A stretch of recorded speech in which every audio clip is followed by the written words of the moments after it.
아이고 안 불쌍해 나.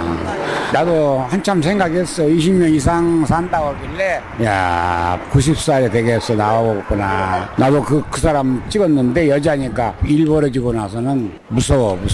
너무 온 것 같다. 진짜 어떻게 되든지 간에 그래도 이 나라의 대통령이었었는데 조금 심하다라는 느낌이 드네요. 평생 감옥에 있었으면 좋겠어요. 그것도 나왔잖아요. 세월호에 대한 침묵. 그 사람들이 힘들게 번 돈을 그렇게 자기 가꾸는 데 쓰고 잘하고 나왔으면 얼마나 좋아. 그게 뭐예요. 대통령까지 해먹고 불쌍해. 정정당당하게 살 건 살고 내놓고 내놔야지. 한 사람으로 인해서 많은 사람들이 피해를 봤는데 그거에 값을 내릴 수가 없는데 24년 가지고는 부족하다고 생각해요. 네, 부족하다, 너무 심했다. 오늘 박근혜 전 대통령 1심 선고에 대한 거리 시민들의 반응을 좀 들어봤습니다. 자, 오늘 그 선고 내용, 이것의 의미, 앞으로 전망까지 지난 탄핵 때 국회 탄핵소추위원으로 활동하셨죠. 판사 출신이십니다. 더불어민주당 박범계 의원 오늘 스튜디오에 초대했습니다. 어서 오십시오. 네, 반갑습니다. 네. 24년 180억 네. 예상했던 바죠? 저는 25년을 찍었었는데요. 네. 1년이 작네요. 제가 25년이라고 예고했기 때문에 24년으로 간 건가 하는 생각도 들고 비슷비슷합니다. 예. 최순실 씨가 20년을 선고받았죠. 예. 25년 구형에 20년형을 선고받았고요. 이번엔 30년 구형에 24년 네. 선고받았습니다. 재판부가 같은 재판부죠? 예. 김세윤 서울중앙지법 형사 22부 재판부 같은 재판부입니다. 그러니까 재판부도 같기 때문에 또 최순실과 박 전 대통령은 공범 관계이기 때문에 네. 사실은 최순실 씨 선고 때 이미 이 결과는 예측된 거 아닙니까? 예, 맞습니다. 그죠? 예, 거의 혹시라도 예측됐습니다. 재판부가 다르면 좀 모르겠습니다만 예, 예. 그렇죠? 예, 맞습니다. 네. 오늘 박 전 대통령은 예상대로 법정에 출석하지 않았습니다. 예, 그렇습니다. 그건 어떻게 보세요? 이제 최순실에 대한 선고 그 이전에 박근혜 전 대통령이 국정농단의 부역자들에 대한 선고들이 속속 있었지 않습니까? 예. 김기춘 전 비서실장을 포함해서 조윤선 전 수석 그리고 이 재판부 김세윤 재판부에 의해서 최순실에 대한 선고 이런 거를 쭉 보면서 박근혜 전 대통령이 자기 재판도 결국은 거의 다 유죄가 되겠구나. 그렇죠. 그리고 매우 중한형이 선고되겠구나 하는 그 예측을 하는 순간부터 네. 박근혜 전 대통령의 특이점은 자신들의 자신의 어떤 사선 변호사까지도 다 해임해버리고 예. 국선 변호의 도움도 거절하고 급기야는 이제 법정에 출석하지 않는 선고에 출석하지 않는 말 그대로 국정농단에 덧붙여서 일종의 사법농단까지 대한민국의 법치주의를 최종적으로 선언하는 법원의 심판조차도 거부하는 그러한 형태로 지금 이루어져 왔죠. 예. 법정엔 출석하지 않으면서 생중계에 대해서는 강하게 반발했어요. 네, 그렇습니다. 예. 과거 변호인이었던 지금 이제 민사 사건은 여전히 변호인을 맡고 있는 분이 가처분 신청을 내고 박 전 대통령도 직접 가처분 신청을 내기도 하고 말이죠. 그렇습니다. 그러니까 법정에는 안 나오는데 생중계는 이렇게 강하게 반발하는 건 또 뭘까요? 예, 역시 박근혜 전 대통령은 과거의 평가 중에 이런 평가가 있었습니다. 아주 굉장한 논리나 해박한 지식이나 아주 그냥 말을 아주 잘하는 그러한 것이 아닌 정치적 감각만은 참 빼어나다 하는 그런 평가들이 있었지 않습니까? 그래서 한마디 한마디가 굉장히 대서특필됐었고요.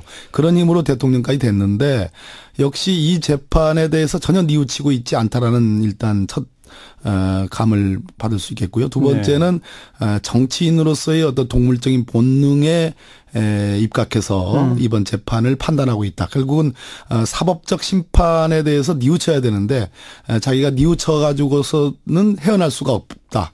용서받을 수가 없다. 왜냐하면 너무나 큰 죄를 졌기 때문에. 그래서 결국은 사면이나 혹은 어떤 정치적 권력의 변화를 도모하는 정치적 어떤 복귀 이라는 어떤 동물적 감각에 의해서 전 국민의 생중계되는 것만은 본인으로서는 참을 수 없는 일이다 이렇게 판단한 것으로 좀 보여집니다. 우리 박범기 의원께서 이런 말을 하셨더라고요. 선거 형량은 박 전 대통령에게 의미 없을 것이고 효과도 있지 않을 거다. 오히려 전 국민의 생중계되는 현장이 그에겐 충격일 것이다.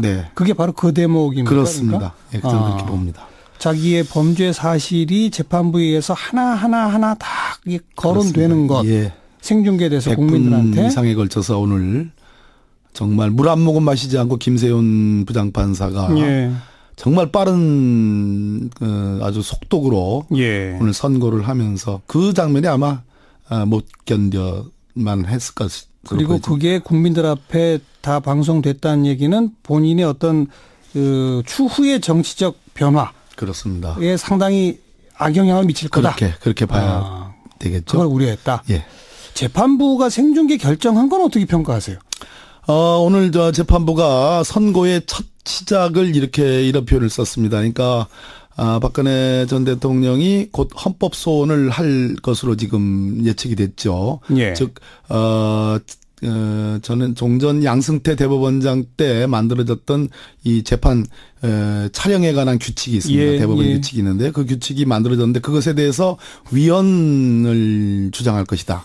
그래서 헌법재판소로 가서 헌법소원을 할 예정이다. 그러니 이거에 대해서 중계하지 말아달라라는 가처분 신청과 재판부에 대한 신청이 있었는데 심지어는 선고도 연기해달라고 그렇습니다. 요구했었죠. 그 부분은 근데 이 당의 재판부에서는 이유 없다. 이것은 너무나 중대범죄고 또 국민들에게 알려야 될 알 권리가 있다. 그런 역사적인 의미가 있는 사건이다. 그런 점에서 다 배척이 됐습니다. 그러니까 생중계 결정한 건 박 의원 보시기에는 뭐 타당한 일이다. 재판부가 오늘 마지막에 선고를 양형 24년형을 선고하면서 다시는 되풀이되지 않아야 될 국정 혼란이라는 얘기를 강조했거든요. 그런 측면에서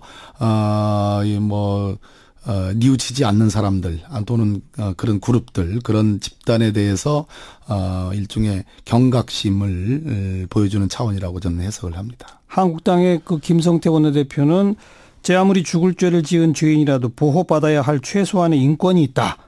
권좌에서 쫓겨난 전직 대통령을 더 이상 저작거리 구경거리로 만들지 말기를 문 대통령에게 요구한다. 생중계에 대해서 이런 코멘트를 했거든요. 이건 어떻게 보세요? 정말 뉘우치지 않는 제가 오늘 조금 전에도 저희 민주당 수석대변인으로서 논평을 했는데요.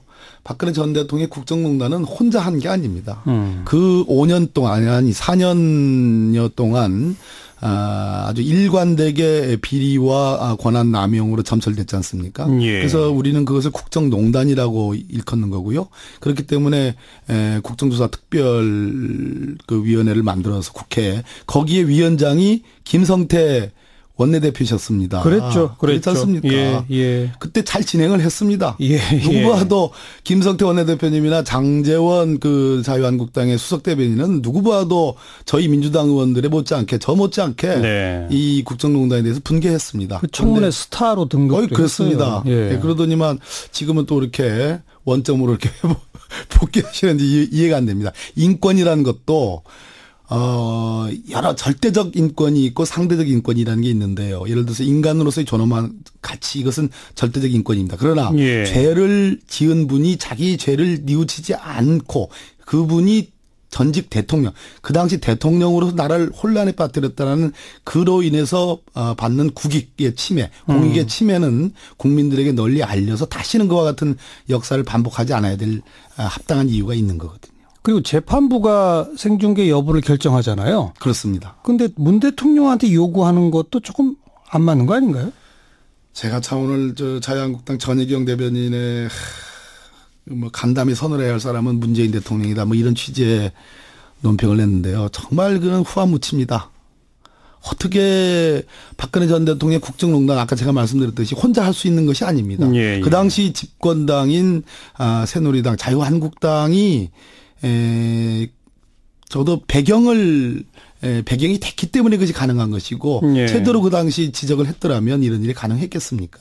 반성해야 될 분들이 뉘우쳐야 할 분들이 이런 말씀하는 거 보니까 참 가슴이 무너지는 그런 느낌입니다. 네, 그건 그렇고 박 전 대통령에 대한 재판은 이게 다가 아니잖아요. 국정원 특수활동비를 받은 거, 그다음에 그 지난 총선에 불법적으로 여론조사하고 총선에 개입한 거, 이것도 지금 재판이 진행 중이죠, 이건? 중환범죄죠. 그것도 아주 직권남용 중에서 국정원 돈이라는 게 이제 일종의 공작비거든요. 굉장히 중요한 국가 안보를 위해서 써야 될 돈이 그런 식으로 그냥 박근혜 전 대통령이 상납이 돼가지고 뭐 심지어 뭐 옷값이니 머리값이 이런 얘기 나오는 거 아니겠습니까? 그래서 그 부분이 아직 재판이 지금 진행 중입니다. 그것까지 합치면 이제 꽤 많은 형량이 되겠죠. 그러니까 이런 건 그건 재판부도 다르죠. 다릅니다. 그러면 이제 지금 현재 24년 선고 받았잖아요. 예. 그럼 거기서 예를 들어서 몇 년 선고를 하면 거기다 그냥 추가하는 겁니까? 합산되는 겁니다. 아, 그런 방식으로. 예. 네.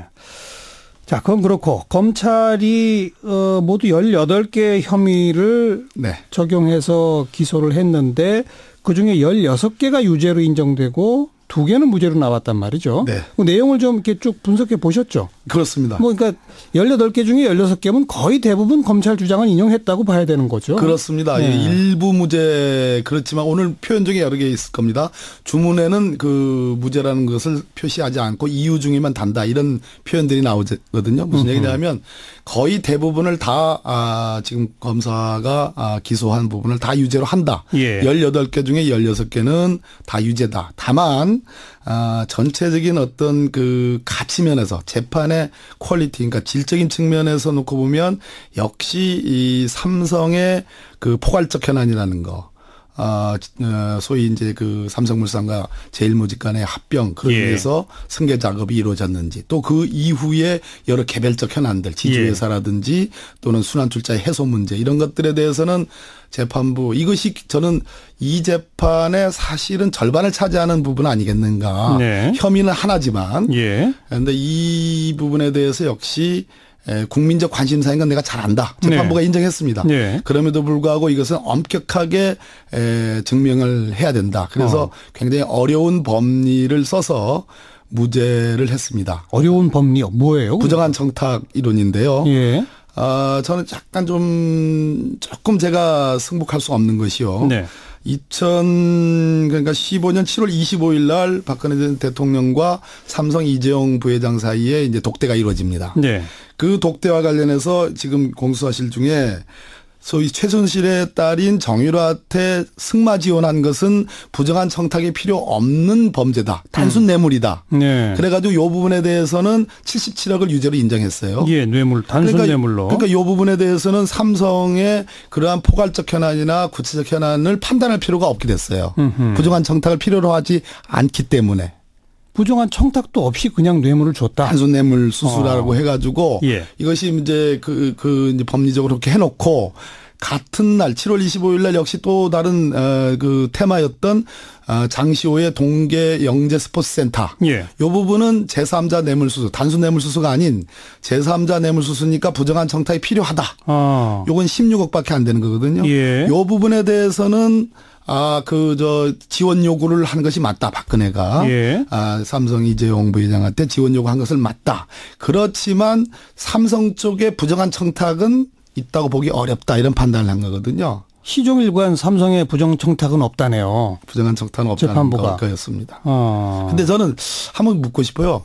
아까 단순 뇌물 수수에 그러니까 정유라 최순실에게 77억 그 말과 관련돼서 그 승마와 관련된 지원 77억을 단순 뇌물 수수이기 때문에 부정한 청탁이 필요 없다. 따라서 삼성의 포괄적 구체적 현안 부분은 판단할 필요가 없다는 것이 재판부의 판단인데 정말 요 말과 관련된 그 돈이 왔다 갔다 돈이 막 두 차례에 걸쳐서 몇 차례에 걸쳐서 이렇게 송금되는데 요것은 삼성 승계 작업 그러니까 7월 17일 날 의결이 되거든요. 그 합병이. 그 이후에 벌어진 일들이거든요. 그럼 요것과 관련된 적어도 설명은 재판부의 설명은 필요한데 단순 뇌물 수수로 보니까 부정한 청탁은 설명할 필요가 없게 되는 거죠. 그리고 이게 또 국민적 의구심을 불러일으킬 수밖에 없는 게 롯데와 SK의 경우는 분명한 청탁이 있었다, 뇌물을 받았다 이렇게 인정했단 말이에요. 유죄를. 그렇지 않습니까? 롯데는 말 그대로 이제 롯데, SK 다 소위 면세점과 관련된 거고 또 SK는 이제 그 당시 동생인 최재원 부회장의 사면 문제 이런 것이 있었다라는 거에서 그걸 콕 집어가지고 그러니까 단건으로 보이잖아요. 지금 사실은 어려우면 진실이 감춰지는 거예요. 자, 롯데 면세점이나 SK 면세점이 딱 떨어지는 단건이잖아요. 또 최재원 부회장 동생 최태원 회장의 동생의 사면권도 딱 떨어져요. 그런데 삼성의 이 포괄적 승계와 개별 그러니까 그 포괄적 현안과 개별적 현안이라는 것은 그냥 한 타임에 2015년 7월 17일 그 합병 결의를 하는 그걸로 딱 떨어지는 게 아니고 전후에 일련의 행위들이 쭉 있는 거예요. 그럼 사실 일련의 행위가 더 많이 도와준 거 아닌가요? 딱 당권 도와준 것보다? 그러니까 이제 윤석열 지검장이 보는 이 수사팀이 보는 것은 그 일련의 행위들 한 최소한 1년 이상 걸쳐 있는 일련의 행위를 다 모아서 이것이 부정한 청탁이다라고 주장했는데 재판부는 그거를 이제 영어로 하면 슬라이스 다 쪼개가지고 보니까 이거는 연관성이 왜냐하면 7월 17일 날 합병 결의가 됐는데 대통령이 만난 건 7월 25일이다. 다음에 만난 거다. 뒤에. 알겠습니다. 그렇죠. 다 그렇게 조각조각을 내서 보니 조각낸 한 건 한 건은 딱 구체적이고 명시적인 청탁이라고 보기가 어렵다. 그렇습니다. 이런 논리다. 그렇게 쓰여진 것 같습니다. 아무튼 뭐 재판부의 판단이니까요. 근데 이런 박 전 대통령에 대한 재판부의 이런 판단이 지금 이재용 부회장도 신동빈 회장도 계속 받아야 되잖아요. 그렇습니다. 영향을 미치겠죠? 지금 이재용 그 부회장에 대한 판단이 두 가지가 있습니다. 먼저 가는 게 전에 서울고등법원 정영식 부장판사가 지금 어디 법원장으로 가 계신데 그분이 정말 이 오늘 선고한 거와 완전히 다른 거의 면죄부를 주는 그런 선고를 했잖아요. 집행유예하면서. 집행유예하면서. 그것은 공여, 그러니까 이재용 부회장 측 재판이에요. 근데 오늘은 받았다고 하는 박근혜 전 대통령에 대한 재판이잖아요. 근데 제가 보기에는 이 김세윤 재판장의 법리 설치가 굉장히 정밀하긴 합니다. 훨씬 정밀하고 잘 구성이 돼 있어요. 그리고 매우 설득력이 있습니다. 있는데 결국은 왜 이런 말씀을 드리냐. 아까 포괄적 현안이든 개별적 현안은 제가 불만을 갖고 있지만 이 판결을 평석을 하는데 그러나 그럼에도 불구하고 77억 말과 관련된 단순 뇌물 그 코아 스포츠의 용역 대금과 관련된 그 두 가지 합쳐 77억을 유죄로 한 것은 이재용 그 부회장한테는 상당한 부담이 되고 그 법리 구성이 오늘 그 말과 관련돼서 또 코아 스포츠의 용역 대금과 관련돼서는 매우 구체적으로 누구도 반박할 수 없을 정도로 잘 설명을 해놨거든요. 그래서 삼성 측에서 굉장히 큰 부담이 될 것 같습니다. 대법원에서 그 문제가 영향을 미칠 수도 있다. 저는 그렇게 봅니다. 신동빈 회장한테도 굉장히 영향을 미치겠죠. 그렇죠. 그렇습니다. 자, 그건 그렇고 항소를 하지 않을 수도 있다라는 전망들이 나오고 있거든요. 어떻게 생각하세요? 지금 거꾸로 제가 이명박 전 대통령의 심기를 보면요, 거의 수사에 완전 보이콧을 하고 있고, 지금 수면제를 먹어도 잘 안 들을 정도로 그런다는 거 아니겠습니까? 그러니까 그 기저에는 이 수사는 빤한 수사고 그것의 연장선상으로 이 재판도 빤한 재판이기 때문에 빨리 확정져서, 빨리 확정을 줘서 사면이든 정치적 변화를 통한 어떤 그 동모를 지금 하려는 게 읽혀지잖아요.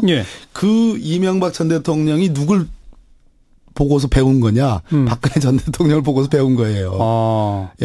누가 봐도 이거는 법정에 안 나가고 이런 모습을 보면서. 그렇지 않습니까? 말 그대로 아까 제가 사법농단이라는 말씀을 드렸는데 결국은 법원도 지금 보이콧하고 못 믿겠다라는 그런 투쟁을 하는 거 아니겠습니까? 그런 측면에서 심지어 자기 사선 변호사들도 다 해임을 하고 국선 변호 도움 안 받겠다.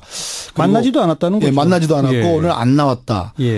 재판정에 나오지도 않았다. 그렇다면은 지금 말씀하신 정광영 선생님 말씀하신 것처럼 항소를 포기하는 그런 드라마틱한 뭔가를 그것도 하나의 염두에 둘는지도 모르겠습니다. 그냥 빨리 확정 짓기 위해서. 그럴 수도 있죠. 검찰은 항소하겠죠?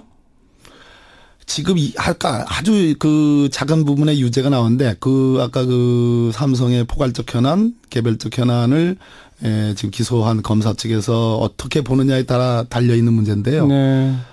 그래도 항소를 할 수밖에 없을 겁니다. 검찰 입장에서는. 박 전 대통령 피고인 측이 항소하는지 안 하는지를 보고 결정할 수도 있습니까? 검찰이?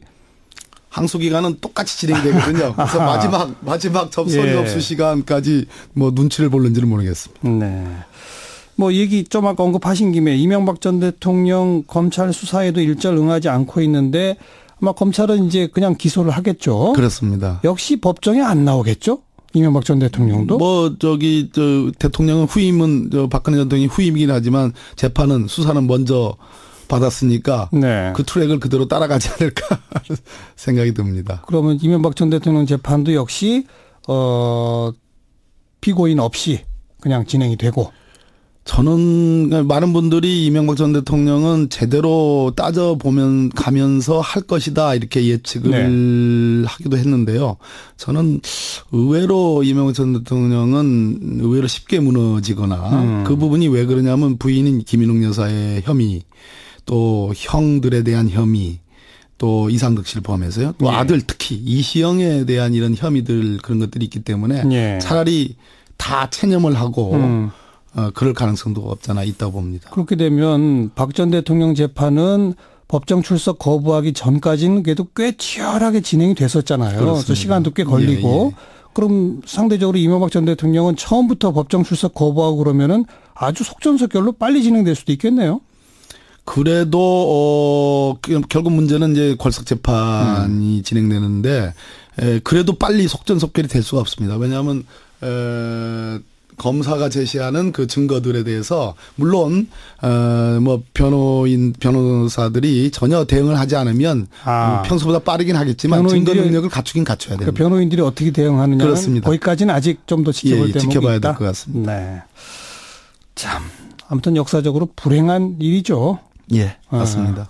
불행한 이런 하루가 다시 또 안 왔으면 좋겠습니다. 네, 맞습니다. 더불어민주당 박범계 의원과 함께했습니다. 오늘 고맙습니다. 네, 감사합니다.